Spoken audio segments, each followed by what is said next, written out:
চাই আগামী দিনে এই মুরব্বীরা এই সমাজ পরিচালনা, কারণ এই মুরব্বীরা যদি সমাজ পরিচালনা করে, অতীতে সমাজ সুন্দর ছিল, গত 17 বছরে অনেক কষ্ট পেয়েছে মুরব্বীরা।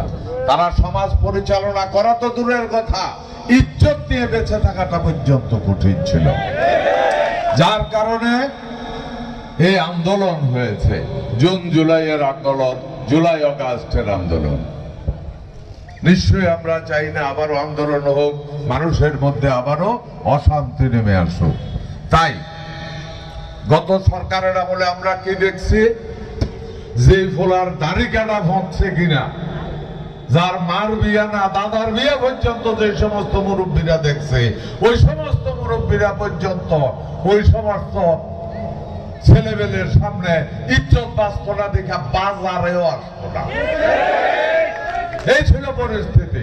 তাই আজকে যারা যুব দলে আছেন, আমি শুধু ছাত্র দল বা যুব দলে যারা আছেন তাদেরকে একটা অনুরোধ করব, যদি মুরব্বী মানেন নির্দেশ দিচ্ছি, ইনশাআল্লাহ আমি বিশ্বাস করি আল্লাহকে হাজির নাজির রেখে জনগণের সমর্থন নিয়ে ফেব্রুয়ারিতে যে নির্বাচন হবে, ইনশাআল্লাহ ইনশাআল্লাহ ইনশাআল্লাহ বাংলাদেশ জাতীয়তাবাদী দল বিএনপি সরকার গঠন করবে।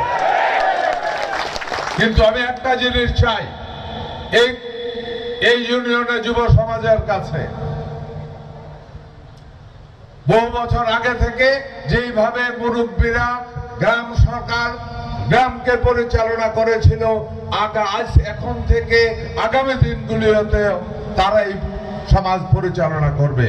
বক্তব্য দিয়েছে যুব দলের জেলার সভাপতি, স্পষ্ট বলেছে বেয়াদবি যেন না দেখি। আপনি যুব দল করবেন, দলকে সুসংগঠিত করবেন, ধানের ছড়াকে ভোট দেওয়ার জন্য সমাজে যদি কেউ অন্যায় করে সেটাকে প্রতিবাদ করবেন, নিজে বিচার আইনকে হাতে তুলে নেবেন না।